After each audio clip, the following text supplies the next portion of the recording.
여러분 안녕하세요. 오늘 강의는 65세 이후 돈 관리의 절대 법칙 10가지에 대해 이야기해 보겠습니다. 사람들은 종종 이렇게 말씀하십니다. 젊을 때는 돈을 못 벌어서 불안했고, 나이 드니 돈을 가지고 있어도 불안하다. 이 말이 정말 맞습니다. 은퇴 이후의 돈 관리는 얼마를 갖고 있느냐보다 훨씬 더 어려운 문제입니다. 왜냐하면 돈을 다시 채울 시간이 없고, 실수하면 회복이 쉽지 않기 때문입니다. 그래서 65세 이후에는 젊을 때처럼 열심히 벌어서 메우는 방식이 아니라 지키고 줄이고 지속시키는 방식으로 완전히 기준을 바꿔야 합니다. 그런데 대부분의 분들은 이 새로운 기준을 잘 모른 채로 젊을 때의 감각으로 돈을 관리하다가 불안이 커지고 지출이 흔들리고 자산이 예상보다 빨리 줄어드는 경우가 많습니다. 그래서 오늘 강의에서는 지금 가지고 있는 자산을 어떻게 오래 유지할 것인가? 어떤 지출을 줄여야 하고 어떤 지출은 유지해야 하는가? 65세 이후 절대 하면 안 되는 돈 실수는 무엇인가? 어떻게 하면 돈 걱정 없이 평온하게 살 수 있을까? 이 질문들에 대한 정확한 기준을 드리려고 합니다. 무엇보다 중요한 건 돈이 삶을 지배하지 않도록 돈이 삶을 지탱해주는 구조를 만드는 것입니다. 그리고 많은 분들이 강의를 들으시고 나서 이렇게 말씀하십니다. 내가 늦게 알았지만 그래도 이제라도 알고 나니 마음이 편해진다. 그 말처럼 이 강의는 늦지 않았습니다. 지금 바로 실천할 수 있는 원칙들입니다. 앞으로 1시간 동안 여러분의 노후 자산이 더 오래가고 여러분의 삶이 더 가벼워지고 여러분의 마음이 더 안정되는 가장 현실적이고 가장 효과적인 10가지 절대 법칙을 차근차근 알려드리겠습니다. 그럼 첫 번째 절대 법칙부터 시작하겠습니다. 절대 법칙 1. 지출은 줄이고 행복은 줄이지 않는다. 여러분, 65세 이후 돈 관리에서 가장 먼저 해야 할 일은 지출을 줄이는 것입니다. 하지만 여기서 가장 많이 오해하시는 부분이 있습니다. 지출을 줄이면 내가 누리는 행복도 함께 줄어드는 건 아닐까? 많은 분들이 이렇게 걱정하시죠. 그런데 실제로 지출을 면밀하게 살펴보면 놀라운 사실이 하나 있습니다. 줄여도 되는 지출은 행복과 거의 상관이 없고 진짜 행복을 주는 지출은 대부분 큰돈이 들지 않습니다. 예를 들어볼까요? 남들이 보니까 하는 소비, 습관적으로 계속 나가는 고정비, 사용하지 않는 서비스 비용, 필요보다 과하게 사는 생활용품, 내가 뭘 사야 기분이 풀리는 감정 소비, 이런 것들이 바로 행복과 무관한 지출입니다. 이런 비용을 줄여도 삶의 질은 거의 변하지 않습니다. 오히려 가벼워집니다. 반대로 실제 행복을 주는 지출은 어떤 것인가요? 친구와 따뜻한 차 한 잔, 가족과의 소소한 외식, 취미 생활을 위한 작은 비용, 건강을 지키기 위한 식품이나 운동, 손주에게 주는 작은 선물 하나. 이런 지출은 흔히 소액 지출입니다. 큰 돈이 들어가지 않습니다. 하지만 마음은 크게 채워주죠. 그래서 절대 법칙 1의 핵심은 이겁니다. 지출은 줄이되 행복을 줄이는 지출부터 절대 손대지 않는다. 자, 그러면 어떻게 구분할 수 있을까요? 첫 번째 기준. 없어도 삶의 질이 그대로인가? 해지해도 줄여도 바꿔도 큰 불편이 없다면 그건 줄여야 할 지출입니다. 두 번째 기준. 남을 위한 소비인가? 나를 위한 소비인가? 65세 이후에는 남에게 보이기 위한 소비는 모두 불필요한 지출입니다. 세 번째 기준. 감정 때문에 하는 소비인가? 무료함, 스트레스, 외로움 때문에 하는 소비는 단기 만족만 주고 장기적인 부담만 남습니다. 반면 행복을 주는 지출은 3가지 공통점이 있습니다. 관계가 좋아진다. 건강이 좋아진다. 마음이 편안해진다. 이 요소가 포함된 지출은 절대 줄이면 안 됩니다. 왜냐하면 65세 이후의 행복 유지 비용이기 때문입니다. 여러분, 돈은 줄일수록 안전해집니다. 그런데 행복은 유지해야 인생이 가벼워집니다. 지출을 줄이면서도 행복을 유지할 수 있는 방법은 필요 없는 지출을 먼저 정리하는 것입니다. 결론적으로 말씀드리면 지출을 줄이는 건 가난해지는 게 아니라 가벼워지는 것입니다. 돈이 덜 나가니 불안도 줄고 감정 소비를 줄이니 마음이 편해지고 진짜 필요한 곳에 돈을 쓸 수 있으니 삶의 질은 오히려 올라갑니다. 이것이 65세 이후 돈 관리에서 가장 먼저 지켜야 할 절대 법칙 1입니다. 이제 두 번째 절대 법칙으로 넘어가 보겠습니다. 절대 법칙 2. 목돈 위험을 피하는 구조 만들기. 여러분, 65세 이후 돈 관리에서 가장 무서운 순간이 언제인지 아십니까? 바로 큰돈이 한 번에 나갈 때입니다. 평소에는 생활비도 잘 맞추고 지출도 잘 관리하시는데 갑자기 300만 원, 500만 원 혹은 1000만 원이 나갈 일이 생기면 그 순간부터 노후 재정은 크게 흔들립니다. 의료비, 집 수리비, 자녀의 갑작스러운 부탁, 자동차 교체. 항상 큰돈은 예고 없이 찾아옵니다. 그래서 절대 법칙 2는 아주 단순하지만 가장 강력합니다. 목돈이 나갈 일이 없도록 구조를 만들어 놓아라. 이 한 가지로 노후 재정의 70%가 안정됩니다. 왜 구조가 필요한가? 65세 이후의 돈은 다시 채울 시간이 없습니다. 젊을 때처럼 한 번 나가도 다시 벌지 뭐가 안 됩니다. 그래서 목돈이 발생하지 않는 구조를 만들면 실수할 가능성이 줄고 돈 걱정도 크게 줄어듭니다. 목돈을 막는 세 가지 구조. 1. 의료비 충격을 줄이는 구조. 노년의 가장 큰 목돈은 바로 의료비입니다. 실손의료보험 정리, 보험료 과부담 조정, 건강검진으로 큰 병을 조기에 차단, 만성질환 관리로 입원 리스크 감소. 이렇게 관리하면 몇백만 원이 한 번에 나가는 일을 막을 수 있습니다. 의료비는 준비를 잘하면 예상 비용이 되고 준비가 없으면 위기가 됩니다. 2. 집과 관련된 목돈 리스크 차단. 노후에 집에서 발생하는 목돈은 크게 두 가지입니다. 대규모 수리비, 이사비용, 보증금 인상. 그래서 65세 이후 주거는 좋은 집이 아니라 돈 안 나가는 집이 기준이 됩니다. 관리비 적은 집, 수도, 전기, 보일러 등 설비 안정적인 집, 집 구조가 안전하고 수선비가 많이 안 드는 집, 임대라면 장기 계약 가능한 집. 이렇게만 해도 3년에서 5년 사이에 발생할 수 있는 큰 지출이 사라집니다. 3. 생활비, 예비비의 이중계좌 구조 만들기. 목돈 충격을 막는 가장 실용적인 방법입니다. 생활비 계좌, 매달 고정 지출, 예비비 계좌, 비상 상황 대비. 이 두 계좌만 분리해도 계획하지 않은 지출이 큰돈으로 변하는 일을 막을 수 있습니다. 예비비는 보통 3개월에서 6개월 생활비 정도면 충분합니다. 이 계좌가 있으면 갑자기 50만 원, 100만 원 쓸 일이 생겨도 전체 자산을 건드릴 필요가 없습니다. 갑작스러운 자녀 지원, 구조를 먼저 정한다. 65세 이후 가장 흔한 목돈 지출이 바로 자녀 지원입니다. 도와주는 것은 좋지만 계획 없이 큰돈이 나가면 나의 노후가 흔들립니다. 그래서 구조는 이렇게 정합니다. 부담 없는 선에서만 돕는다. 절대 목돈으로 돕지 않는다. 이 기준만 잡아도 내 노후 자산은 안정성을 유지합니다. 결론. 노후의 돈 문제는 대부분 목돈 리스크에서 생긴다. 65세 이후에 돈 관리를 위협하는 건 생활비가 아닙니다. 투자 실패도 아닙니다.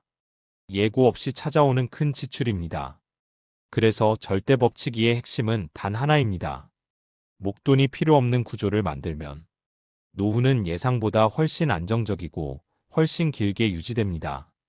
이 원칙 하나가 여러분의 노후 재정의 가장 큰 안전망이 됩니다. 절대 법칙 3. 주거 안정이 최고의 자산이다. 여러분, 65세 이후 돈 관리를 이야기할 때 가장 간과하지만 가장 중요한 것이 바로 주거 안정입니다. 많은 분들은 이렇게 생각하십니다. 집값이 오르느냐 내리느냐가 중요한 거 아니야? 하지만 65세 이후에는 집값보다 훨씬 중요한 게 있습니다. 바로 그 집에서 편안하게 안정적으로 오래 살 수 있느냐입니다. 왜 주거 안정이 최고의 자산인가? 은퇴 이후 지출의 가장 큰 부분은 생각보다 주거비와 주거 관련 비용에서 나옵니다.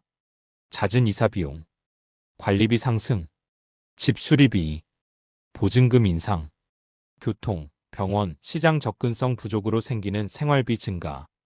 이런 것들은 한 번에 몇십만 원, 많게는 몇백만 원씩 지속적으로 돈을 빼갑니다. 그래서 65세 이후에는 집의 가격이 아니라 집의 효율성이 중요합니다. 돈이 안 새는 집이 진짜 자산입니다. 좋은 집의 기준이 바뀌는 시기. 젊을 때는 면적, 인테리어, 대단지, 브랜드, 층수 이런 게 중요했죠. 하지만 65세 이후의 좋은 집 기준은 완전히 다릅니다. 1. 관리비가 낮아야 합니다.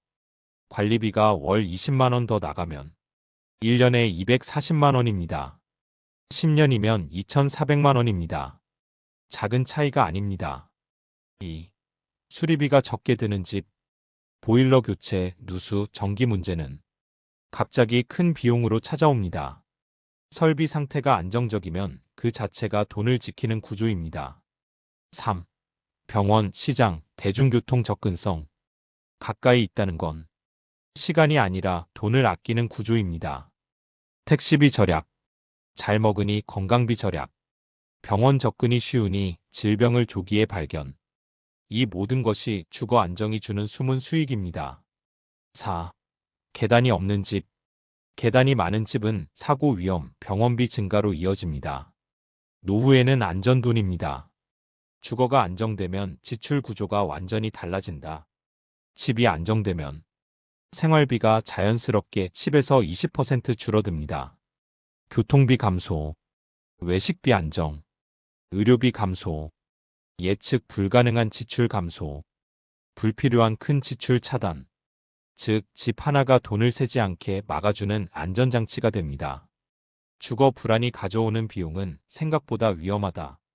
65세 이후 가장 많이 겪는 스트레스 중 하나가 이사를 해야 할 수도 있다는 불안입니다. 이 불안은 단순히 마음의 문제를 넘어서 지출 통제 불가, 생활 패턴 붕괴, 건강 악화로 이어지기 때문에 결국 더 큰 비용이 됩니다. 그래서 절대법칙 3은 단호하게 말합니다. 노후에는 주거의 크기가 아니라 안정성이 자산이다. 결론. 집은 투자 대상이 아니라 삶의 기반. 65세 이후의 집은 값이 오르는 투자처가 아니라 내 삶을 안정되게 만들고 돈이 새지 않게 만들어주는 기반입니다. 따라서 노후 자산 설계에서 가장 먼저 점검해야 할 것은 지금 사는 집이 유지비가 낮은가? 오래 살기에 구조적으로 안전한가? 병원, 시장, 교통은 편한가? 수리비 부담은 적은가? 나의 체력, 건강과 맞는가? 이 5가지입니다. 이 기준을 충족한다면 그 집은 집값과 관계없이 최고의 자산입니다. 절대법칙 4. 월연금 흐름이 최우선이다. 여러분, 65세 이후 돈 관리를 단 한 문장으로 정리하라고 하면 저는 이렇게 말씀드립니다. 자산보다 중요한 건 매달 들어오는 돈입니다. 많은 분들이 은퇴 후에도 내가 가진 자산의 총액을 기준으로 안정감을 느끼려고 합니다. 하지만 실제로 노후의 재정 안정은 자산 규모가 아니라 현금 흐름의 안정성에서 결정됩니다. 왜 월연금 흐름이 가장 중요한가? 노후에 스트레스를 주는 것은 돈이 적어서가 아닙니다. 대부분 매달 들어오는 돈보다 나가는 돈이 많기 때문입니다. 예를 들어볼까요? 자산이 5억 있어도 월 생활비 200만 원이 계속 나가고 들어오는 돈이 120만 원이라면 매달 80만 원씩 자산이 줄어듭니다. 10년이면 약 1억, 20년이면 불안이 현실이 됩니다. 반대로 자산이 많지 않아도 들어오는 돈이 고정비보다 크면 삶은 안정적으로 유지됩니다. 즉, 얼마를 가졌냐보다 매달 얼마나 안정적으로 들어오느냐가 노후의 승부를 가릅니다. 현금 흐름을 흔들리게 하는 4가지 위험. 1. 고정비가 너무 많다. 2. 연금 구조가 비효율적이다. 3. 보험료, 관리비 같은 반복 지출이 높다. 4. 계획 없는 지출이 계속 발생한다. 이 4가지가 실제로 노후 자산을 줄이는 원인입니다. 현금 흐름을 바로 개선하는 5가지 구조. 1. 월 고정비부터 줄인다. 고정비를 줄이면 바로 월간 안정 자금이 생깁니다. 통신비, 보험료, 관리비, 사용하지 않는 구독, 교통비. 이런 고정비는 1만 원, 2만 원씩 줄여도 연간 100만 원 이상이 절약됩니다. 2. 연금 최적화가 핵심. 65세 이후의 월급은 곧 연금입니다. 국민연금 수령 시기 조정, 개인연금의 수령 옵션 점검, 연금저축 IRP의 인출 계획 세우기. 이 세 가지만 점검해도 월 들어오는 돈이 20만에서 50만 원 이상 달라질 수 있습니다. 3. 작은 수입원을 만들어 놓는다. 정년은 끝났지만 일은 끝나지 않았습니다. 주 1회 강의, 취미 기반 소득, 간단한 자영업, 온라인 소득, 단순 아르바이트. 이런 소득은 많지 않아도 월 10만 원, 20만 원만 들어와도 현금 흐름 안정감이 크게 올라갑니다. 4. 예산을 월 단위로 관리한다. 연 단위로 계획하면 실패합니다. 노년의 지출은 계절, 건강, 생활 리듬에 따라 변동이 크기 때문입니다. 월 단위로 식비, 병원비, 여가비, 기타 지출. 이렇게만 나누면 지출이 훨씬 안정됩니다. 5. 비상금 계좌를 분리한다. 비상금이 따로 있으면 생활비 계좌가 흔들리지 않습니다. 비상금이 없으면 매달의 현금 흐름이 빨간불로 바뀝니다. 비상금은 월연금 흐름을 보호하는 방패입니다. 결론. 월연금 흐름이 안정적이면 노후는 평온해진다. 65세 이후 돈 관리에서 가장 중요한 기준은 자산이 아니라 현금 흐름입니다. 자산은 줄어들 수 있지만 현금 흐름이 안정되면 불안하지 않습니다. 반대로 자산이 아무리 많아도 현금 흐름이 흔들리면 마음은 늘 불안합니다. 그래서 절대법칙사의 핵심은 단 하나입니다. 돈의 크기가 아니라 돈의 흐름을 잡아라. 흐름이 잡히면 노후는 절반 이상 안정됩니다. 절대법칙 5. 투자는 공격이 아니라 방어다. 여러분, 65세 이후 돈 관리에서 많은 분들이 가장 많이 고민하시는 것이 바로 투자입니다. 이제라도 좀 불려야 하지 않겠나? 좀 공격적으로 해야 하는 거 아닌가? 이렇게 생각하시는 분들이 많습니다. 하지만 결론부터 말씀드리겠습니다. 65세 이후의 투자는 돈을 버는 것이 아니라 돈을 지키는 것입니다. 젊을 때는 투자에 실패해도 다시 일해서 회복할 시간이 있습니다. 하지만 65세 이후에는 한 번의 큰 손실이 평생을 흔들 수 있습니다. 그래서 노후의 투자는 공격이 아니라 철저히 방어 중심이어야 합니다. 투자에서 가장 위험한 세 가지 착각. 1. 지금이라도 한 방을 노려야 한다. 노후 자산은 한 번 잃으면 다시 채워 넣을 시간이 없습니다. 그래서 한방 투자는 성공해도 불안, 실패하면 곧 위기입니다. 2. 고수익이면 좋겠지. 고수익은 높은 위험을 의미합니다. 65세 이후에는 높은 수익이 중요한 게 아니라 높은 안정성이 기준입니다. 3. 내가 손해를 보고 있으니 더 넣어야 한다. 이건 노후 재정에서 가장 위험한 선택입니다. 잃을수록 손실을 메우려는 심리가 생기고 결국 더 큰 실패로 이어지는 경우가 많습니다. 그럼 노후의 투자는 어떻게 해야 하는가? 노후 투자에는 세 가지 원칙이 있습니다. 원칙 1. 원금을 지키는 상품을 우선한다. 65세 이후에는 수익률이 12%, 15%여야 할 필요가 없습니다. 원금 보전, 안정성, 변동성 최소화. 이 세 가지가 가장 중요합니다. 예를 들어 예금 적금, 안정형 채권, 원금 보장형 상품, 단기 금융 상품. 이런 것들이 기본입니다. 이런 상품들은 큰 수익은 없지만 돈이 사라지는 위험도 없습니다. 원칙 2. 이해 못하는 상품은 절대 하지 않는다. 노후에 가장 많은 피해가 나는 곳이 바로 잘 몰랐는데 누가 좋다길래 들어간 투자입니다. 복잡한 구조, 원금 비보장, 고수익 강조, 수수료가 높은 상품, 설명이 길고 어려운 상품. 이런 것들은 대부분 찍히는 투자와 거리가 멉니다. 투자는 똑똑한 사람이 고르는 것이 아니라 내가 이해하는 범위 안에서 결정하는 것입니다. 원칙 3. 돈을 묶어두지 않는다. 노후에는 언제 어떤 상황이 생길지 모릅니다. 그래서 돈을 장기간 묶어두는 상품은 위험합니다. 5년, 10년 묶이는 상품, 중도의 짓이 큰 손해가 나는 상품, 환매가 어려운 상품, 이런 것들은 노후의 유연성을 떨어뜨립니다. 언제든지 꺼낼 수 있는 돈이 안전한 돈입니다. 노후에 절대 하면 안 되는 위험 투자 5가지. 1. 급등주, 테마주. 2. 레버리지 상품. 3. 고위험 해외 파생 상품. 4. 코인, 고변동성 자산. 5. 지인 추천 투자. 이 5가지는 노후 재정을 단기간에 흔들어 버릴 수 있는 위험 투자입니다. 투자에서 기억해야 할 한 문장. 노후 투자의 핵심은 수익률이 아니라 생존율입니다. 얼마를 벌었느냐가 아니라 얼마나 오래 지킬 수 있느냐가 훨씬 중요합니다. 65세 이후의 투자는 불리는 투자가 아니라 지키는 투자입니다. 손실을 피하는 것이 최고의 수익입니다. 절대 법칙 6. 자녀 지원은 기준을 정한다. 여러분, 65세 이후 돈 관리에서 가장 어려운 부분, 가장 감정이 많이 섞이는 부분이 무엇인지 아십니까? 바로 자녀 지원입니다. 부모 마음은 그렇습니다. 내가 해줄 수 있을 때 조금이라도 도와줘야지. 지금은 힘들다니 이번만. 부모가 해줄 수 있는 게 이거라도 있어야지.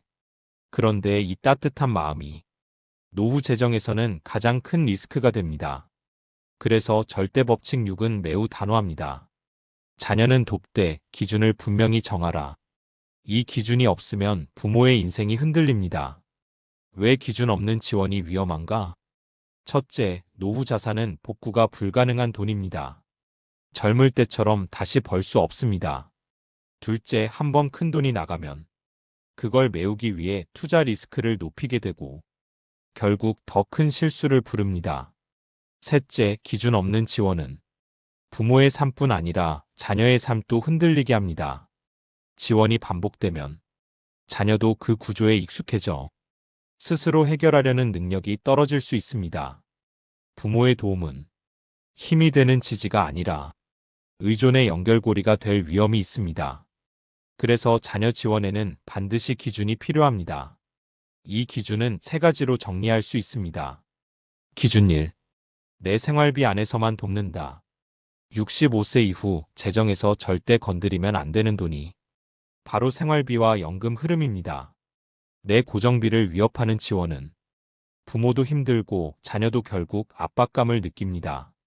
부모의 노후가 안전해야 자녀도 오히려 마음이 편합니다. 기준 2. 목돈 형태의 지원은 하지 않는다. 많은 분들이 자녀의 결혼, 집 마련, 사업 시작 등으로 몇백만 원, 몇천만 원을 갑자기 건네는 경우가 있습니다. 하지만 목돈 지원은 노후 재정을 무너뜨리는 가장 빠른 길입니다. 도움을 주고 싶다면 작은 반복 지원이 훨씬 안전합니다. 예. 월 10만 원 지원. 1년 한도 100만 원 내에서 도움. 특정 상황에서만 일회성 소액 지원. 이런 방식은 부모의 부담을 최소화하면서도 자녀에게 실질적인 도움을 줍니다. 기준 3.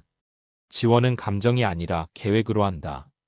부모는 자녀가 힘들다고 하면 감정이 먼저 앞서서 지원을 하게 됩니다. 하지만 계획 없이 하는 지원은 부모의 재정은 물론 자녀의 삶에도 좋지 않습니다. 따라서 지원 범위, 지원 횟수, 지원 방식, 이 3가지를 미리 정해두면 부모도 편하고 자녀도 편안합니다. 자녀에게 더 좋은 도움은 돈이 아니다. 많은 부모님들이 착각하는 것이 하나 있습니다. 돈을 많이 주는 게 자녀에게 가장 큰 도움이다. 하지만 실제로 자녀에게 가장 큰 도움이 되는 건 경제적 독립의 기준을 알려주는 것, 스스로 선택하고 책임지게 하는 것, 부모의 노후가 안정되어 자녀가 부담을 느끼지 않는 것, 이 3가지입니다. 부모가 불안하면 그 불안은 고스란히 자녀에게 전달됩니다. 반대로 부모의 노후가 안정되면 자녀는 더 독립적이고 건강하게 살아갈 수 있습니다. 결론. 부모의 가장 큰 역할은 내 노후를 지키는 것. 자녀를 돕고 싶은 마음은 절대 잘못이 아닙니다. 너무나 아름다운 마음입니다. 하지만 내 노후를 먼저 지켜야 자녀도 가족도 더 행복해집니다. 그래서 절대 법칙 6의 핵심은 단 하나입니다. 도움은 하되 기준은 분명히 내 노후를 지키는 것이 곧 자녀를 돕는 것이다. 절대 법칙 7. 큰돈보다 오래가는 돈이 이긴다. 여러분, 우리는 평생 이렇게 배워왔습니다. 큰 돈을 모아야 여유가 생긴다. 큰 자산이 있어야 걱정이 없다. 한 번에 크게 버는 게 효율적이다. 하지만 65세 이후에는 이 공식이 완전히 바뀝니다. 노후 재정의 진짜 승자는 큰 돈을 가진 사람이 아니라 오래가는 돈을 가진 사람입니다. 왜 큰 돈보다 오래가는 돈이 중요한가? 노후에는 자산 축적이 아니라 자산 유지가 핵심입니다. 즉, 돈을 얼마나 빨리 버느냐보다 얼마나 천천히 줄어드느냐가 더 중요합니다. 크게 가진 돈도 잘못 관리하면 5년, 10년 안에 줄어듭니다. 하지만 꾸준히 들어오는 작은 돈은 평생 동안 나를 지탱해 줍니다. 예를 들어 볼까요? 한 번에 5천만 원 받는 것보다 매달 20만 원이 꾸준히 들어오는 것이 노후에는 훨씬 큰 가치가 있습니다. 왜냐하면 돈이 들어오는 구조가 안정적이고 심리적 불안이 줄고 큰 돈을 쓰지 않아도 되는 생활 구조가 되기 때문입니다. 크기보다 지속성이 중요한 이유 3가지. 1. 노후는 예측할 수 없는 기간이다. 10년을 살지, 30년을 살지 아무도 모릅니다. 그래서 자산의 크기는 의미가 없고 얼마나 오래 갈 수 있느냐가 더 중요합니다. 2. 큰 돈은 한 번 쓰면 끝이지만 작은 돈은 나를 계속 지탱한다.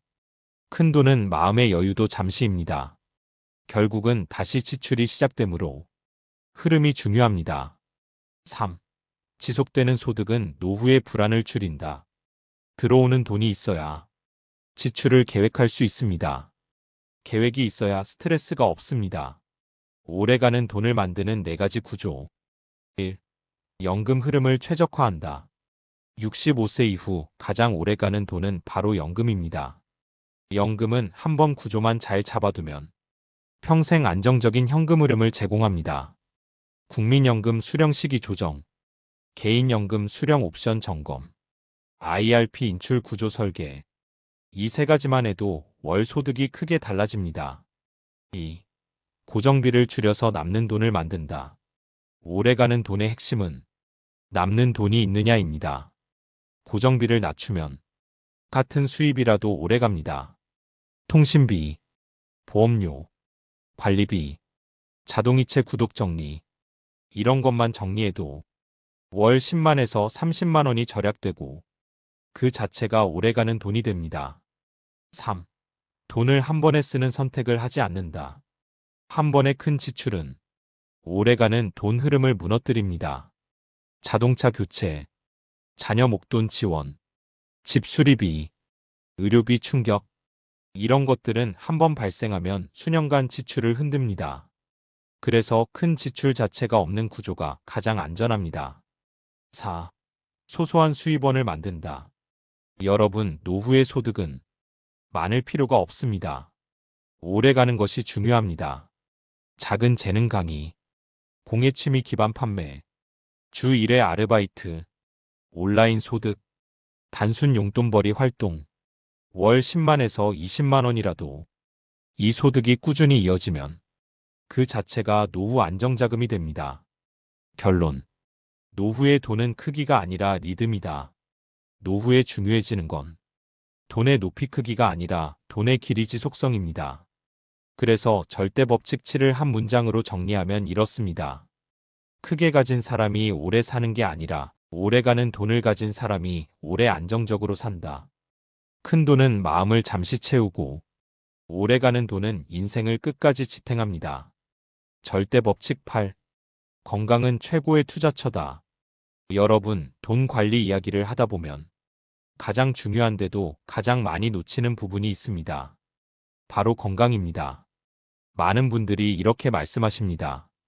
건강은 건강이고 돈은 돈이지 않나? 하지만 노후에는 이 둘이 완전히 하나로 연결됩니다. 왜냐하면 건강이 나빠지면 돈이 새고 건강이 좋아지면 돈이 든든해지기 때문입니다. 즉, 건강은 지출이 아니라 노후 자산을 지켜주는 최고의 투자처입니다. 노후의 가장 큰 목돈 지출은 건강에서 나온다. 노년의 재정 위협 1위는 놀랍게도 재테크 실패가 아니라 의료비, 간병비입니다. 갑작스러운 수술비, 입원비, 약값, 장기 치료비, 간병 비용. 이런 비용은 몇십만 원이 아니라 몇백, 몇천만 원까지 올라갈 수 있습니다. 그래서 건강이 나빠지면 그 즉시 금전적 위기가 찾아옵니다. 반대로 건강을 관리하면 돈이 이렇게 절약된다. 건강 관리를 잘하면 눈에 보이지 않는 경제적 효과가 매우 큽니다. 1. 의료비가 급격하게 낮아진다. 예방은 치료보다 훨씬 싸고 효율적입니다. 2. 질병 조기 발견으로 큰 지출을 막는다. 30만 원 검사가 3천만 원 수술을 막아줍니다. 3. 집안일을 스스로 해결할 수 있어 비용이 줄어든다. 건강하면 활동이 가능하고 갑작스러운 돌봄 비용이 발생하지 않습니다. 4. 이동이 자유로워 택시비 외부 도움 비용이 줄어든다. 활동성이 있어야 생활비도 내려갑니다. 5. 스스로 생활이 가능하면 자녀에게 경제적 부담을 주지 않는다. 이는 부모 자신에게도 큰 안정감을 줍니다. 건강에 쓰는 돈은 소모 비용이 아니다. 많은 분들이 이렇게 말씀합니다. 운동비, 건강식품, 검진비 이것도 돈 아닌가? 아껴야 하는 거 아닌가? 하지만 65세 이후에는 건강비는 의료비를 줄이는 사전 투자입니다. 쉽게 말하면 지금 10을 투자하면 나중에 100, 200이 나가는 것을 막는 구조입니다. 이건 지출이 아니라 비용을 줄이는 최고의 전략입니다. 건강에 필요한 5가지 생활 투자. 1. 규칙적인 운동. 돈을 가장 덜 쓰고 가장 큰 효과를 주는 최고의 건강 투자입니다. 걷기, 가벼운 스트레칭, 근력 운동. 이 3가지만 꾸준히 해도 의료비가 눈에 띄게 줄어듭니다. 2. 적절한 식단. 노인, 비만, 당뇨, 고혈압은 모두 지출 폭탄으로 이어질 수 있습니다. 과식 줄이고 단 음식 줄이고 신선한 음식 단백질을 적절히 섭취하는 것만으로도 돈이 새는 구조를 막을 수 있습니다. 3. 정기 건강검진. 검진은 비용이 아니라 보험입니다. 문제를 빠르게 발견하면 큰 지출을 거의 완전히 차단할 수 있습니다. 4. 충분한 수면과 스트레스 관리. 수면 부족은 면역력 저하, 질병 발생, 의료비 증가로 연결됩니다. 수면만 좋아져도 지출이 크게 줄어듭니다. 5. 낙상 넘어짐 예방. 노년에서 가장 위험한 비용 폭탄은 넘어져 다치는 것입니다. 미끄럼 방지, 집안 정리, 조명 관리 등 아주 작은 생활 조치들이 수백만 원, 수천만 원의 비용을 막아줍니다. 결론. 건강은 지키는 것이 아니라 돈을 벌어다 주는 자산이다. 건강은 단순히 몸의 문제가 아닙니다. 노후 재정 안정의 핵심입니다. 그래서 절대 법칙 8의 핵심 문장은 딱 하나입니다. 건강은 비용이 아니라 평생 수익을 주는 최고의 투자처다. 건강할수록 돈은 덜 나가고 돈이 덜 나갈수록 노후는 안정됩니다. 절대 법칙 9. 인간관계 비용은 가치 있는 곳에만 쓴다. 여러분, 65세 이후 돈 관리에서 무시할 수 없는 것이 바로 인간관계 지출입니다. 은퇴 후에는 돈을 쓰는 패턴이 크게 바뀝니다. 식비와 의료비만 중요한 것 같지만 생각보다 많은 비용이 인간관계에서 빠져나갑니다. 문제는 노년의 인간관계는 젊을 때와 달리 수입이 아니라 지출만 만들어내는 구조가 될 수 있다는 겁니다. 그래서 절대 법칙 9는 이렇게 말합니다. 인간관계는 양이 아니라 질이다. 돈은 가치 있는 관계에만 사용하라. 인간관계 지출이 위험해지는 이유. 1. 정리되지 않은 관계가 많다. 나이가 들면 자연스럽게 인간관계는 정리되는데 문제는 지출은 예전 방식 그대로 남아있는 경우가 많습니다. 예. 의무적인 모임. 마음이 맞지 않는 관계. 가기 싫지만 가는 자리. 연례 행사 같은 부담스러운 지출. 이런 관계는 돈도 나가고 시간도 나가고 마음도 힘듭니다. 2. 보이기 위한 소비가 생긴다. 나이 들면 가끔 이런 생각이 듭니다. 체면은 지켜야지. 나도 아직 괜찮아 보이고 싶다. 그런데 이런 소비는 행복과 전혀 관계가 없습니다. 온전히 보여주기 위한 지출입니다. 3. 인간관계 갈등은 곧 비용이 된다. 스트레스가 생기면 건강이 나빠지고, 건강이 나빠지면 지출이 증가합니다. 감정이 불편한 관계가 많을수록 돈도 더 많이 나갑니다. 그렇다면 비용을 어디에 써야 하는가? 비용을 줄이는 게 목적이 아니라 돈을 가치 있는 곳에 쓰는 것이 목적입니다. 65세 이후 가치 있는 관계의 기준 3가지. 기준 1. 나를 편하게 해주는 관계. 함께 있으면 편안하고 부담 없고 기분 좋아지고 내 모습 그대로 있어도 되는 관계. 이런 관계가 품질 높은 관계입니다. 여기에 쓰는 돈은 아깝지 않습니다. 이건 행복 지출입니다. 기준 2. 오래 이어질 관계. 젊을 때는 관계가 넓어야 좋지만 노후에는 관계가 깊어야 행복합니다. 20년, 30년 이어온 친구, 웃고 떠들 수 있는 이웃, 가족처럼 지내는 사람들. 이런 관계에 쓰는 지출은 돈이 아니라 삶의 투자입니다. 기준 3. 나에게 긍정적 영향을 주는 관계. 함께 있으면 건강 이야기를 하게 되고 생활이 규칙적으로 바뀌고 마음이 따뜻해지고 불평이 아니라 배움을 얻게 되는 사람. 이런 사람들과의 관계는 내 삶의 질을 끌어올립니다. 이 관계에 들어가는 지출은 미래를 밝히는 비용입니다. 반대로 줄여야 할 인간관계 비용. 의무감으로 나가는 자리. 나를 소모시키는 관계. 뒷말이 많고 피곤한 관계. 내가 더 내야 하는 반복 지출. 나를 비교하게 만드는 모임. 관계 유지를 위해 과하게 쓰는 비용. 이런 지출은 돈도 마음도 동시에 소모시킵니다. 이 지출을 줄이는 것이 곧 노후 재정 관리입니다. 결론. 인간관계는 많을 필요 없다. 좋은 관계면 된다. 65세 이후 인간관계는 넓은 게 아니라 가벼운 게 답입니다. 그리고 가벼워질수록 돈은 돈대로 마음은 마음대로 여유가 생깁니다. 절대 법칙 9의 핵심은 아주 간단합니다. 관계의 양을 줄이고 관계의 질을 높여라. 행복을 주는 관계에만 돈을 써라. 이것만 지켜도 지출은 절반으로 줄고 행복은 2배로 늘어납니다. 절대 법칙 10. 돈 걱정을 줄이는 시스템을 만든다. 여러분, 65세 이후 돈 관리에서 가장 큰 스트레스는 무엇일까요? 많은 분들은 이렇게 말합니다. 돈이 부족해서 걱정된다. 하지만 사실 대부분의 경우는 돈이 부족한 것이 아니라 돈 관리가 시스템 없이 돌아가기 때문에 걱정이 생깁니다. 돈 걱정은 돈의 양에서 오는 것이 아니라 예측 불가능성에서 옵니다. 그래서 절대 법칙 10은 이렇게 말합니다. 돈 걱정을 없애는 가장 좋은 방법은 돈이 흘러가는 시스템을 만드는 것이다. 왜 시스템이 필요할까? 나이가 들수록 기억력, 체력, 집중력이 조금씩 떨어지게 됩니다. 이건 자연스러운 변화입니다. 그러니 젊을 때처럼 내가 기억해서 관리해야지라고 생각하면 점점 실수가 늘어나고 걱정이 많아집니다. 그래서 이제는 돈을 내가 관리하는 것이 아니라 돈이 자동으로 관리되도록 시스템을 만들어야 합니다. 65세 이후 필요한 돈 관리 시스템 6가지. 1. 자동이체, 자동납부 시스템. 청구서를 기억하지 않아도 되고 늦게 내서 불이익을 받을 일도 없습니다.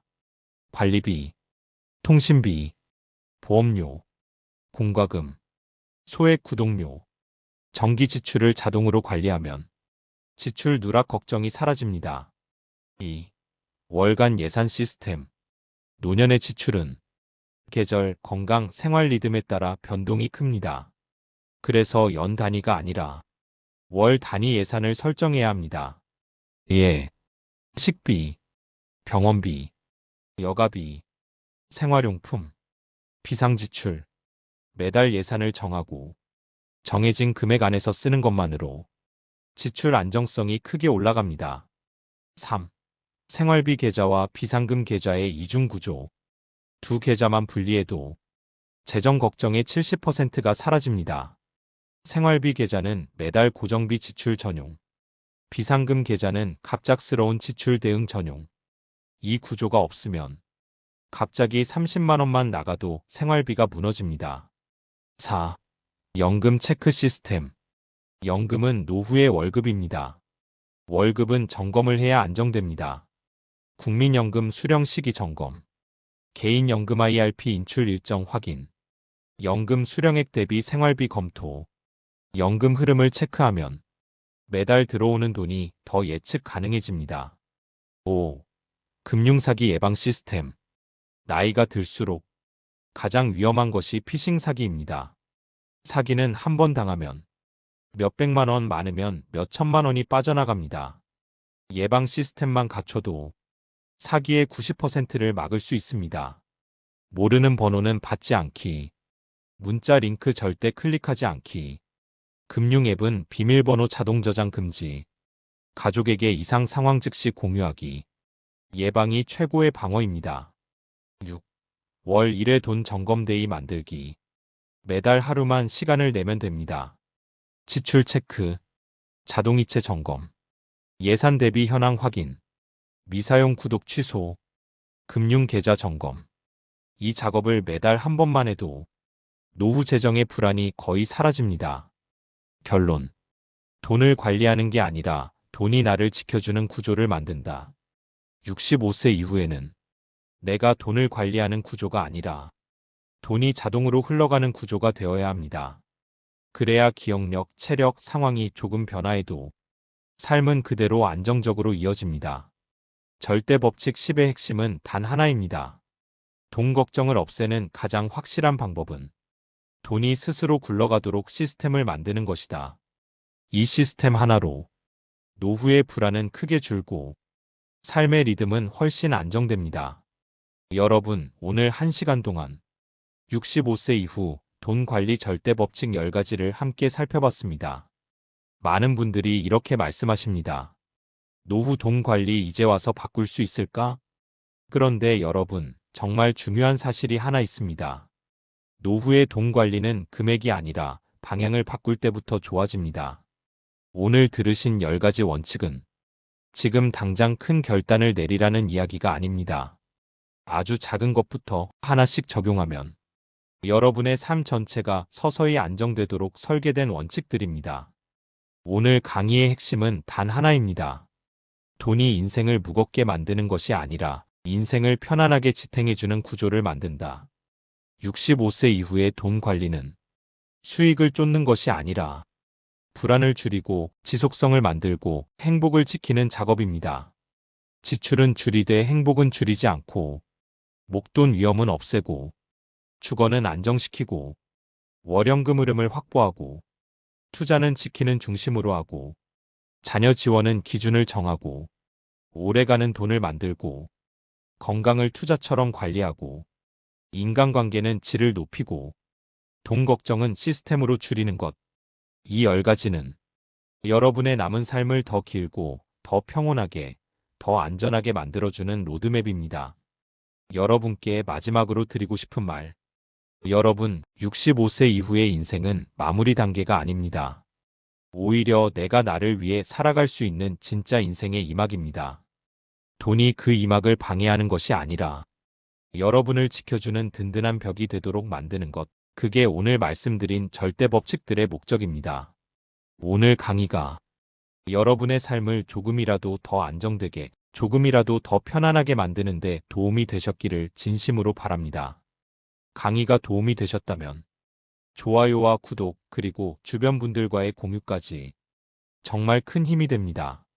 오늘 함께 해주셔서 진심으로 감사합니다. 여러분의 노후가 언제나 건강하고 가볍고 평온하시길 바랍니다. 여러분 안녕하세요. 오늘은 많은 분들이 한 번쯤 고민해 보셨을 만한 주제를 이야기해 보려고 합니다. 왜 어떤 사람은 특별한 노력 없이도 인생이 잘 풀리는 것처럼 보이고 어떤 사람은 열심히 살아도 제자리일까? 우리는 흔히 그런 차이를 운이 좋다, 환경이 다르다, 배경이 있다라는 말로 설명하곤 합니다. 하지만 실제로 성공한 사람들의 일상을 자세히 들여다보면 인생의 방향을 바꾸는 건 거창한 결단도 대단한 스펙도 아닙니다. 바로 매일 반복되는 아주 작은 습관들, 사소해서 놓치기 쉬운 그 행동들이 인생의 큰 차이를 만들어냅니다. 여러분도 혹시 이런 생각 해보셨을 겁니다. 나는 왜 늘 바쁘기만 하지? 왜 매년 같은 고민만 반복할까? 뭔가 바꿔야 할 것 같은데 어떻게 시작해야 하지? 오늘 강의는 바로 그 질문에 대한 답이 될 수 있을 것입니다. 오늘 제가 소개드릴 인생이 잘 되는 사람들의 사소한 습관 10가지는 누구나 당장 오늘부터 실천할 수 있고 어렵지 않으면서도 실제 효과가 큰 것들만 담았습니다. 아침을 어떻게 시작하는지, 작은 일을 어떻게 마무리하는지, 감정을 어떤 방식으로 다루는지, 사람을 대하는 태도는 어떤지, 이 모든 사소한 선택들이 모여 결국 여러분의 인생의 속도와 방향을 결정합니다. 오늘 강의를 끝까지 들으시면 복잡한 목표 없이도 인생을 자연스럽게 좋아지게 만드는 작고 강력한 습관들을 가져가실 수 있을 거예요. 그럼 지금부터 인생이 잘 되는 사람들은 어떤 습관으로 하루를 채우는지 하나씩 알아보겠습니다. 인생이 잘 되는 사람들의 사소한 습관 10가지. 습관 1. 아침 10분 준비 루틴을 지킨다. 인생이 잘 되는 사람들의 공통점 첫 번째는 하루를 절대 아무렇게나 시작하지 않는다는 점입니다. 여러분 생각해 보세요. 아침에 눈을 뜨자마자 스마트폰을 보면서 뉴스, 메시지, 광고, 사람들의 정보가 한꺼번에 들어오면 아침부터 머릿속이 복잡해지고 하루 전체가 수동적으로 흘러가기 쉽습니다. 반대로 인생이 잘 되는 사람들은 단 10분이라도 스스로의 리듬으로 하루를 여는 시간을 꼭 만들어냅니다. 이 시간을 저는 준비 루틴이라고 부릅니다. 크게 어렵지 않아요. 하지만 이 10분이 하루의 질을 완전히 바꿔줍니다. 첫 번째, 오늘 해야 할 일 3가지를 적습니다. 할 일을 모두 적으라는 게 아닙니다. 오늘 반드시 해야 할 핵심 3가지만 적는 거예요. 이렇게 하면 하루가 훨씬 단순해지고 쓸데없이 바쁘기만 한 상태에서 벗어날 수 있습니다. 이 습관 하나만으로도 삶이 훨씬 효율적이 됩니다. 두 번째, 해야 할 것과 하지 않아도 될 것을 구분합니다. 많은 분들이 바쁜 이유는 중요하지 않은 일을 계속 붙잡고 있기 때문입니다. 인생이 잘 되는 사람들은 아침에 잠깐이라도 생각합니다. 이건 정말 내가 오늘 해야 하는 일인가? 이 한 문장이 하루의 에너지를 절약하고 집중력을 필요한 곳에 쏟게 해줍니다. 세 번째, 1분간의 호흡으로 마음을 정돈합니다. 너무 진지하게 명상을 하라는 뜻이 아닙니다. 단 1분 천천히 들이쉬고 내쉬는 것만으로도 뇌의 잡음이 정리되고 불필요한 긴장감이 줄어듭니다. 이것만 해도 아침의 감정 상태가 부드럽게 바뀌고 하루 전체가 훨씬 안정적인 흐름을 갖게 됩니다. 네 번째, 책 한 줄이라도 읽어 마음의 방향을 잡습니다. 한 페이지도 좋고 문장 한 줄도 좋습니다. 책의 언어는 우리의 생각을 정리해주고 어떤 하루를 보내고 싶은지 작은 힌트를 줍니다. 이 짧은 독서가 하루의 기준을 세워주고 생각의 깊이를 조금씩 쌓게 도와줍니다. 이 아침 10분 루틴의 효과는 정말 강력합니다. 하루가 끌려가는 모드에서 주도하는 모드로 바뀝니다. 불필요한 일에 에너지를 뺏기지 않게 됩니다. 스트레스가 줄고 마음이 단단해집니다. 작은 성취들이 쌓이면서 자신감이 생깁니다. 여러분이 바쁘다, 여유가 없다라고 느껴질수록 아침 루틴은 더 필수입니다. 아침에 10분이 여러분의 하루를 바꾸고 그 하루가 쌓여 여러분의 인생을 바꿔갑니다. 습관이 작은 일도 끝까지 마무리한다. 두 번째 습관은 아주 단순하지만 인생이 잘 풀리는 사람들과 그렇지 않은 사람들을 극명하게 가르는 기준입니다. 그것은 바로 작은 일도 반드시 마무리하는 습관입니다. 우리는 종종 이렇게 생각합니다. 이 정도는 나중에 해도 되지. 조금만 미뤄두자. 이건 별로 중요한 일이 아니니까. 하지만 여러분, 삶은 큰 일보다 작은 일로 돌아갑니다. 작은 마무리들이 쌓여야 큰 성과가 따라옵니다.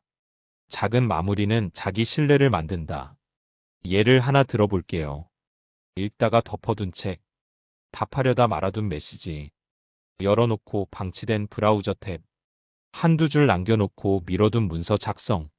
이런 사소한 미완성들이 많아지면 우리 뇌는 스스로에게 이렇게 말합니다. 넌 원래 끝까지 하지 않는 사람이야. 이게 쌓이면 자기 신뢰가 떨어지고 어떤 일을 하든 집중력이 흔들립니다. 반대로 인생이 잘 되는 사람들은 작은 일이라도 끝까지 마무리하며 자기 자신에게 이렇게 증명합니다. 나는 일을 끝내는 사람이다. 이 자기 신뢰가 쌓이면 어떤 일을 맡아도 더 빠르고 정확하게 해낼 수 있습니다. 마무리가 강한 사람은 어디서든 신뢰를 얻는다. 작업의 크기가 중요한 것이 아닙니다. 맡긴 일은 확실히 끝내준다는 신뢰. 이것이 바로 인생이 잘 풀리는 사람들의 보이지 않는 자산입니다. 메모 하나 깔끔하게 정리. 사소한 요청도 제 시간에 처리. 약속한 시간 지키기. 맡은 일은 기한보다 조금이라도 먼저 완성. 이런 태도는 직장에서, 인간관계에서, 심지어 가족 사이에서도 계속 좋은 기회를 가져다 줍니다. 작은 일일수록 더 빨리 끝내라. 작은 일은 금방 끝나는데 왜 그 일을 자꾸 미룰까요? 그 이유는 바로 에너지보다 기분의 문제이기 때문입니다. 귀찮다, 지금 하기 싫다라는 당장의 감정을 우리가 자꾸 선택하기 때문입니다. 여기서 인생 잘 되는 사람들은 아주 간단한 원칙을 가지고 있습니다. 2분 안에 끝날 일은 바로 한다. 작은 일일수록 더 빠르게 정리한다. 이 두 가지 원칙만 지켜도 하루의 가벼움이 완전히 달라집니다. 작은 마무리가 인생의 흐름을 바꾼다. 사소한 마무리들이 쌓이면 뇌는 점점 정돈되고 집중력이 살아납니다. 그리고 어느 순간부터 큰 일도 훨씬 수월하게 처리할 수 있게 됩니다. 즉, 작은 일 하나 마무리하는 습관이 여러분의 인생 전체를 정리해주는 출발점이 됩니다. 작은 일을 끝내는 습관. 이것은 단순한 생활 습관이 아니라 인생 전체의 기초 체력입니다. 오늘부터 아주 사소한 마무리 하나라도 꼭 해보세요. 그 작은 선택이 여러분의 인생을 훨씬 단단하게 만들어줍니다. 습관 3. 매일 배움을 조금이라도 추가한다. 세 번째 습관은 인생을 조금씩, 그러나 확실하게 바꿔주는 아주 강력한 원칙입니다. 그것은 바로 매일 조금이라도 배움을 추가하는 것입니다. 많은 분들이 배움이라고 하면 큰 목표, 긴 시간, 어려운 공부를 떠올립니다. 하지만 인생이 잘 되는 사람들의 특징은 배움의 기준이 높지 않다는 것입니다. 그저 어제보다 오늘 한 뼘만 더 나아지는 것, 이것이면 충분하다고 생각합니다. 꾸준함은 양이 아니라 빈도에서 나온다. 하루에 3시간씩 공부하는 사람보다 하루 10분이라도 꾸준히 하는 사람이 장기적으로 훨씬 더 큰 성장을 만들어냅니다. 왜일까요? 우리 뇌는 작게, 자주 들어오는 정보를 더 잘 흡수하기 때문입니다. 그리고 작은 성공 경험이 쌓일수록 나는 성장하는 사람이다라는 확신이 생기고 이 확신이 더 큰 배움을 불러옵니다. 오늘 당장 할 수 있는 아주 작은 배움들. 인생이 잘 되는 사람들은 하루에 단 5에서 10분만이라도 지식을 몸에 축적하는 습관을 갖고 있습니다. 예를 들어볼까요? 책 1페이지 읽기, 영어 단어 3개 외우기, 관심 분야 뉴스 기사 하나 읽기, TED 영상 5분 보기, 짧은 강의 한 편 듣기, 좋은 문장 하나 필사하기. 이런 사소한 배움이 1년 뒤에는 365개의 지식, 3년 뒤에는 1000개가 넘는 지식이 됩니다.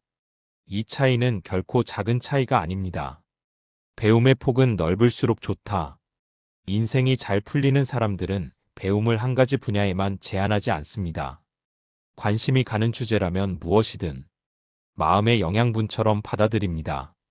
경제 흐름, 인간관계 심리, 건강 정보, 역사 이야기, 실생활에 도움되는 기술, 미리 대비하는 노후 지식, 이런 다양한 지식들이 서로 연결되면 판단력, 통찰력, 문제 해결 능력까지 모두 올라갑니다. 배움의 습관은 마음을 성장 모드로 바꾼다. 배움을 멈추는 순간 사람은 생각보다 빨리 굳어지고 뒤처집니다. 반대로 매일 조금씩 배우는 사람은 새로운 정보에 유연하고 변화를 두려워하지 않고 기회를 발견하는 눈이 살아 있습니다. 결국 배움의 습관은 인생의 성장 엔진입니다. 크게 공부하지 않아도 괜찮습니다. 단 5분, 단 1페이지면 됩니다. 여러분이 오늘 배운 1페이지가 내일의 판단을 바꾸고 다음 달의 선택을 바꾸고 내년의 삶 전체를 바꿀 수 있습니다. 습관 4. 불평 대신 문제 정의를 한다.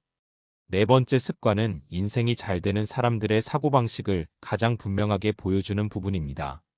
그것은 바로 불평을 줄이고 대신 문제를 정확히 정의하는 습관을 갖는 것입니다. 사실 사람들은 하루에도 수십 번씩 불평을 합니다. 왜 이렇게 안 풀리지? 왜 나만 이래? 왜 이런 일이 생기지? 하지만 여러분, 불평은 문제를 해결하지 못합니다. 오히려 문제를 더 크게 만들고 감정만 소모하게 합니다. 반면 인생이 잘 되는 사람들은 불평보다는 문제를 정확하게 바라보는 힘을 가지고 있습니다. 불평을 줄이고 문제 정의를 하면 인생이 가벼워진다. 예를 들어볼게요. 어떤 일이 잘 안 풀릴 때 대부분의 사람들은 감정적으로 반응합니다. 짜증나. 왜 나한테만 이런 일이 생겨? 하지만 이렇게 감정으로 접근하면 문제는 그대로 남아있고 상황은 달라지지 않습니다. 반대로 인생이 잘 풀리는 사람들은 이렇게 생각합니다. 지금 진짜 문제는 무엇인가? 이 문제는 왜 발생했을까? 내가 바꿀 수 있는 부분은 어디인가?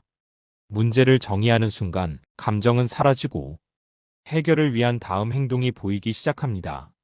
문제 정의는 생각보다 단순하다.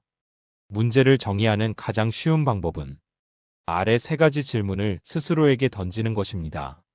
무엇이 나를 힘들게 하는가? 이 중 내가 통제할 수 있는 것은 무엇인가? 지금 당장 할 수 있는 가장 작은 행동은 무엇인가? 이 질문만 정직하게 해도 불평은 자연스럽게 사라지고 해결책이 눈앞에 펼쳐집니다. 예를 들어 일이 너무 많다는 문제라면 실제 문제는 일이 많다가 아니라 우선순위가 없다일 수도 있고 부탁을 거절하지 못한다일 수도 있습니다. 문제를 정확히 정의해야 정확한 해결책이 나타납니다. 문제 정의는 생각의 에너지 낭비를 막아준다. 불평은 감정만 키우고 뇌를 지치게 만드는 반면 문제 정의는 남은 에너지를 해결을 위한 방향으로 쓰게 해줍니다. 그래서 인생이 잘 되는 사람들은 문제 앞에서 감정적으로 무너지지 않습니다. 그들은 늘 해결 가능한 핵심에 집중합니다. 이 문제의 본질은 무엇인가? 이 질문 하나가 삶을 훨씬 효율적이고 가볍게 만들어줍니다. 불평을 줄이는 것이 아니라 시선을 바꾸는 것. 불평을 억지로 참는 것이 아닙니다. 감정은 자연스럽게 올라올 수 있어요. 하지만 거기서 멈추지 않고 시선을 문제의 본질로 이동시키는 것. 이것이 바로 인생이 잘 되는 사람들의 사고 습관입니다. 문제를 정확히 바라보는 힘. 이것이 곧 실행력으로 이어지고 실행력은 결국 인생을 바꾸는 핵심 요소가 됩니다. 습관 5. 관계에서 먼저 배려를 한다. 다섯 번째 습관은 인생이 잘 되는 사람들의 가장 큰 특징 중 하나입니다. 바로 관계에서 먼저 배려하는 사람이 되는 것입니다. 사실 인생의 대부분의 기회는 능력보다 사람을 통해서 옵니다. 그리고 사람을 통해 기회가 오는 이유는 하나입니다. 저 사람과 함께하면 기분이 좋다, 편하다, 신뢰가 간다. 이 마음을 주는 사람이 결국 인생이 잘 풀립니다. 관계를 부드럽게 만드는 사람은 먼저 움직인다. 인생이 잘 되는 사람들은 관계에서 계산을 먼저 하지 않습니다. 효율보다 온도, 조건보다 정성을 먼저 생각합니다. 내가 먼저 인사한다. 내가 먼저 들어준다. 상대의 감정을 먼저 헤아린다. 작은 말에도 진심으로 반응해준다. 이런 작은 배려들이 쌓이면 상대의 마음은 자연스럽게 열립니다. 사람들은 본능적으로 나를 편하게 해주는 사람에게 호감을 느낍니다. 먼저 배려하는 사람은 신뢰를 얻는다. 신뢰는 갑자기 생기지 않습니다. 아주 사소한 행동에서 만들어집니다. 바쁘더라도 짧게라도 답변을 해주는 사람. 약속 시간보다 조금 일찍 오는 사람. 고맙다는 말, 미안하다는 말을 잘하는 사람. 말투가 부드럽고 예의가 있는 사람. 이런 사람에게 사람들은 마음을 엽니다. 그리고 중요한 순간에 기회가 생기면 저 사람에게 부탁하고 싶다. 저 사람과 함께하고 싶다라고 생각합니다. 결국 인생이 잘 되는 사람들은 관계에서 기회를 얻고 관계를 통해 넓어지고 관계를 통해 성장합니다. 배려는 나를 잃는 행동이 아니다. 많은 분들이 오해합니다. 내가 너무 배려하면 이용당하는 것 아닐까? 하지만 건강한 배려는 나를 희생시키는 것이 아니라 관계를 단단하게 만드는 투자입니다. 배려는 주고 잃는 행동이 아니라 주면 줄수록 돌아옵니다. 그 돌아오는 방식이 기회, 도움, 신뢰, 관계 안정성 등 아주 다양한 형태로 나타납니다. 작은 배려는 큰 운을 가져온다. 어떤 사람은 운이 좋고 어떤 사람은 운이 없다고 말하지만 사실 운이라는 것은 사람이 만들어주는 경우가 대부분입니다. 내가 먼저 마음을 열고 내가 먼저 부드럽게 대하고 내가 먼저 배려할 줄 알면 사람들은 자연스럽게 나에게 좋은 기회를 연결해 줍니다. 즉, 배려는 인생을 잘되게 만드는 가장 쉬운 기술이자 가장 확실한 투자입니다. 관계에서 먼저 배려하는 사람.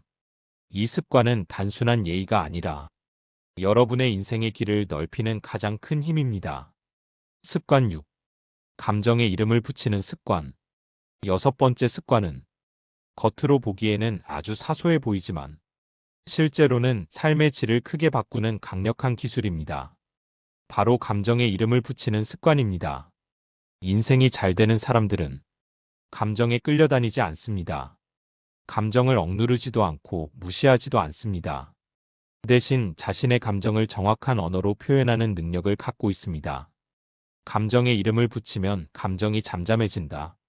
심리학 연구에 따르면 감정에 이름을 붙이는 행동 하나만으로도 감정의 폭발적인 힘이 60% 이상 줄어듭니다. 예를 들어 막연하게 짜증난다라고 느끼는 순간보다 나는 지금 지쳐서 짜증이 난다. 나는 지금 인정받고 싶어서 서운하다. 나는 지금 불안해서 예민하다.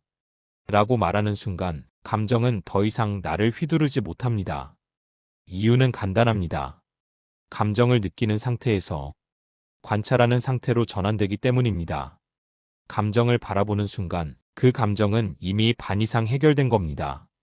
감정을 언어로 정확히 표현해야 실수를 줄일 수 있다.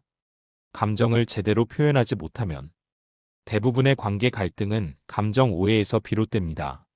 사실은 슬펐는데 화난 척하는 경우, 불안한데 괜찮은 척하는 경우, 서운한데 말하지 않는 경우, 감정을 숨기면 해결이 되지 않을 뿐 아니라 오히려 문제를 키우게 됩니다. 반대로 감정을 정확히 표현할 줄 아는 사람은 관계에서도 일에서도 실수가 훨씬 줄어듭니다. 감정에 이름 붙이는 가장 쉬운 방법. 아주 간단한 3단계만 기억하시면 됩니다. 지금 느끼는 감정을 인정하기. 아, 내가 지금 기분이 좋지 않구나. 감정의 정확한 이름 찾기. 화, 짜증, 불안, 좌절, 서운함, 피곤함. 가능한 한 구체적으로 말하기. 왜 그런 감정을 느끼는지 이유 붙이기. 나는 돈이 없어서 불안하다. 나는 미련 때문에 서운하다. 이 3단계만 해도 감정이 훨씬 가벼워지고 문제를 빠르게 해결할 수 있습니다. 감정 관리 능력은 인생을 부드럽게 만든다. 잘 되는 사람들은 감정을 억누르는 사람이 아니라 감정을 다스릴 줄 아는 사람입니다. 감정 언어와 습관은 감정 폭발을 예방하고 관계 오해를 줄이고 냉정한 판단을 가능하게 하고 스트레스를 크게 낮춰줍니다. 결국 이 작은 습관이 여러분의 일상과 인간관계를 부드럽게 만들고 삶 전체를 더 단단하게 만들어줍니다. 감정에 이름을 붙이는 것. 이 작은 습관 하나가 여러분의 마음과 관계를 다루는 수준을 한 단계 더 성숙하게 만들어줍니다. 습관 7. 결정할 때 근거 3개를 생각한다.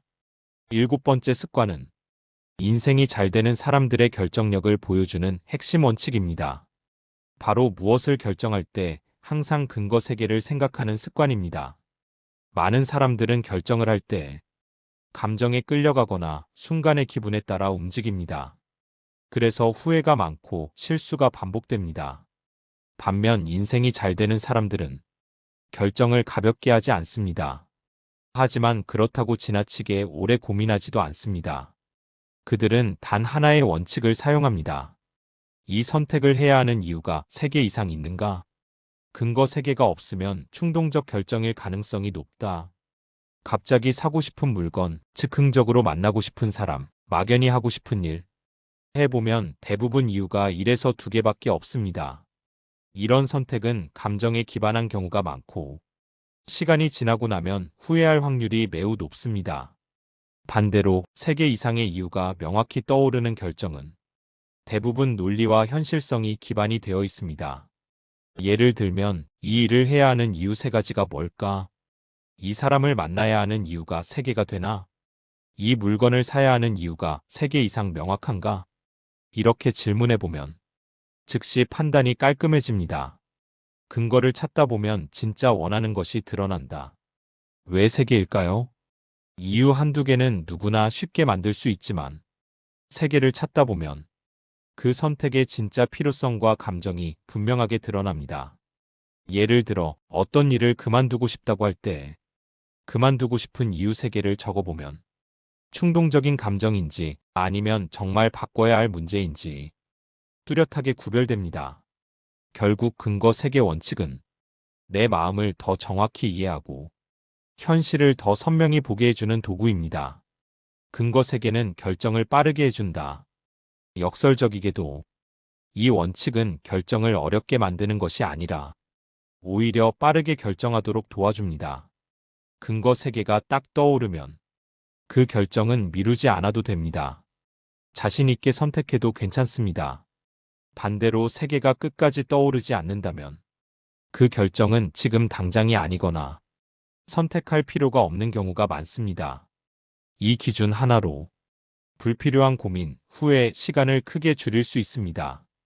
결정력은 인생의 속도를 높인다. 결정력이 좋은 사람은 삶의 속도가 빨라지고 기회를 놓치지 않습니다.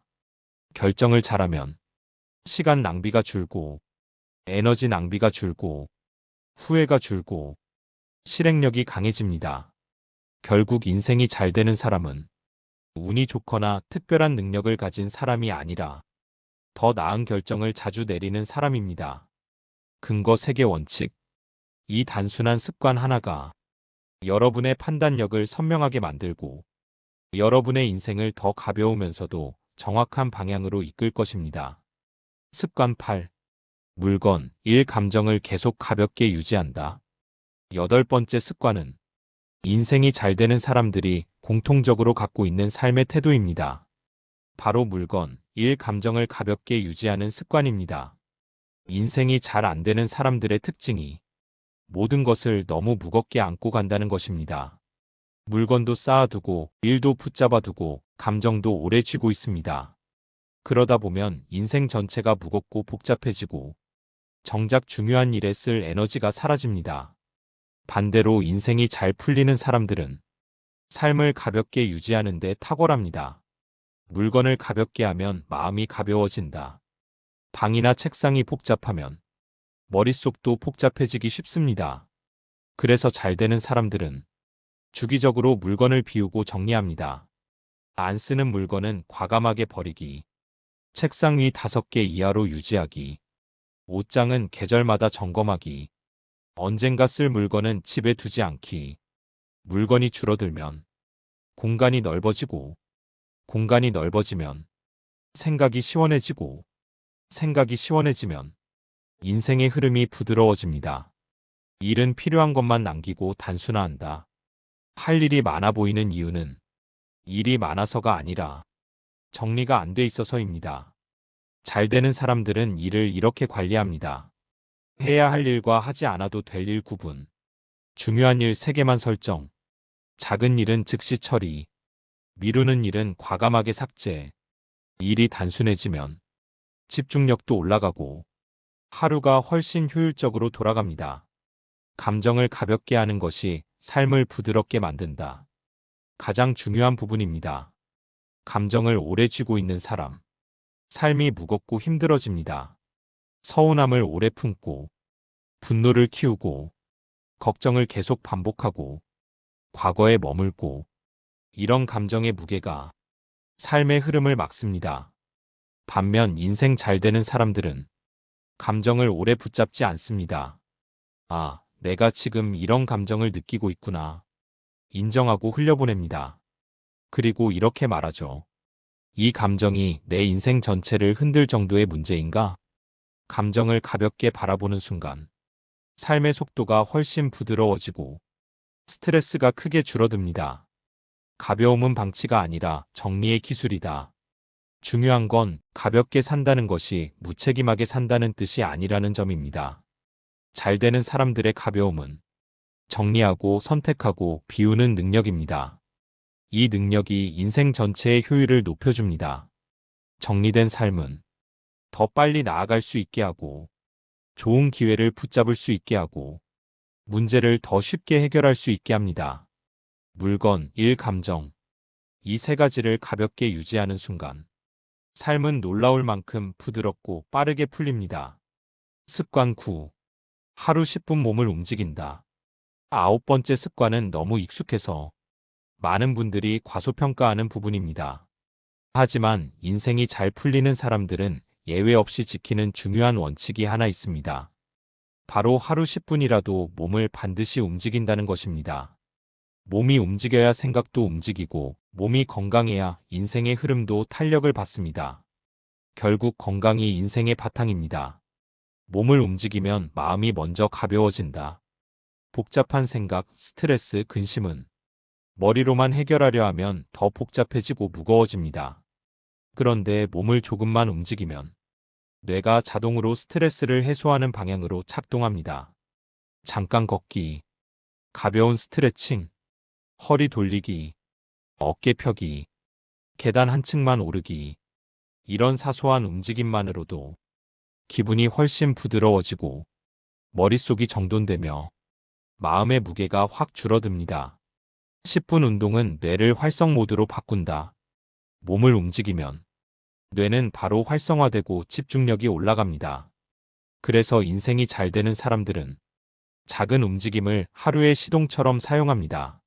아침에 5에서 10분 걷기만 해도 생각이 명확해지고 하루의 에너지가 올라가며 감정 기복이 줄고 의욕이 자연스럽게 살아납니다. 사실 10분 운동은 운동 효과보다 정신적, 심리적 이득이 훨씬 큽니다. 중요한 건 강도가 아니라 지속이다. 많은 분들이 운동을 생각하면 30분은 해야지, 땀날 정도는 해야지 라고 생각합니다. 하지만 인생이 잘 되는 사람들의 접근은 정반대입니다. 짧게라도 꾸준히 하자. 이것이 핵심입니다. 10분이라도 꾸준히 하는 사람은 결국 1년 뒤에 운동을 전혀 안 하는 사람보다 건강, 기분, 집중력에서 압도적인 차이를 보입니다. 작게 시작하는 사람이 끝까지 가는 사람입니다. 몸의 움직임이 삶 전체의 흐름을 바꾼다. 몸이 가벼우면 기분이 가볍고 기분이 가벼우면 생각이 명확해지고 생각이 명확해지면 하루의 선택이 달라집니다. 그리고 이 선택의 변화가 결국 인생의 변화를 만들어냅니다. 그래서 인생이 잘 되는 사람들은 운동을 해야 하는 일이 아니라 나를 정리하고 살리는 습관으로 생각합니다.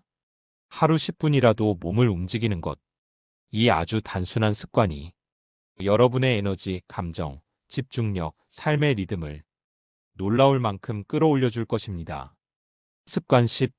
매일 단 1분이라도 자기 점검을 한다. 10번째 습관은 인생이 잘 되는 사람들을 가장 선명하게 보여주는 핵심 습관입니다. 바로 매일 단 1분이라도 자기 점검을 하는 것입니다. 많은 사람들이 하루를 그냥 흘려보냅니다. 열심히 살았는지, 잘 살았는지, 무엇을 바꿔야 하는지 점검하지 않은 채 그날을 그냥 넘기고 다음 날을 맞이합니다. 하지만 인생이 잘 되는 사람들은 다릅니다. 그들은 하루의 끝에서 아주 짧은 시간 동안 자신을 돌아봅니다. 이 1분의 점검이 삶의 방향을 크게 바꿉니다. 자기 점검은 자기 통제력을 키운다. 자기 점검을 하면 하루의 흐름을 내가 직접 조절하는 사람이 됩니다. 이 습관이 쌓이면 삶이 우연이 아니라 의도적으로 나아가기 시작합니다. 자기 점검은 거창할 필요가 없습니다. 그저 이런 질문만 던지면 충분합니다. 오늘 나는 어떤 사람이었나? 오늘 내 말투는 어땠나? 오늘 어떤 행동이 나를 자랑스럽게 했나? 내가 더 잘할 수 있었던 한 가지는 무엇인가? 이 질문이 자기 인식과 자기 통제력을 극적으로 높여줍니다. 점검을 하면 실수는 줄고 성장 속도는 빨라진다.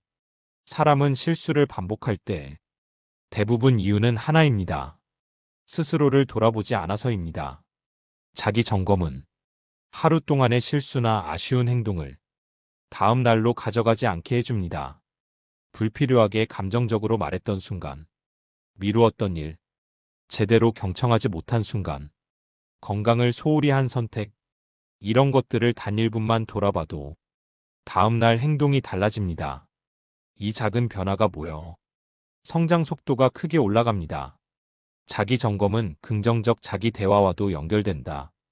많은 분들이 자기 점검을 자기 비난으로 착각합니다. 하지만 자기 점검의 목표는 비난이 아닙니다. 오히려 오늘 잘한 점은 무엇인가? 내가 칭찬하고 싶은 나의 행동은 무엇인가? 이렇게 스스로를 격려하는 과정도 포함됩니다. 자기 점검을 자주 할수록 자기감이 높아지고 마음이 안정되며 삶을 더 긍정적으로 바라보게 됩니다. 단 1분이지만 인생의 방향을 바꾸는 강력한 루틴. 하루 단 1분의 점검으로 사람은 훨씬 성숙해지고 더 나은 결정을 하고 불필요한 실수와 후회를 줄일 수 있습니다. 이 습관은 공부, 일, 인간관계, 건강, 모든 영역에 영향을 미칩니다. 꾸준히 자기 점검을 하는 사람은 자기 자신을 잃지 않습니다. 항상 나다운 방향으로 돌아올 줄 압니다. 매일 1분의 자기 점검. 이 단순한 습관이 여러분의 내면을 단단하게 세우고 삶 전체를 더 선명하고 안정된 방향으로 이끌 것입니다. 여러분, 오늘은 인생이 잘 되는 사람들의 사소한 습관 10가지를 함께 나눠봤습니다. 어떤 내용은 이미 알고 있었지만 실천하지 못했던 부분일 수도 있고, 어떤 내용은 지금 처음 듣고 새롭게 다가온 부분도 있었을 겁니다. 하지만 중요한 건 크게 바꾸려고 애쓰지 않아도 된다는 점입니다. 오늘 나눈 10가지 습관 중 단 하나만이라도 여러분의 일상에 스며들기 시작하면 그 작은 변화가 곧 하루를 바꾸고 그 하루가 쌓여 결국 인생의 방향을 완전히 바꿉니다. 삶은 큰 결심보다 매일의 작은 선택들이 만들어갑니다. 그리고 그 선택들을 더 나은 방향으로 이끌어주는 것이 바로 오늘 함께 이야기한 습관들입니다. 여러분이 이 영상을 보는 지금 이 순간도 변화를 시작하기에 충분한 시간입니다.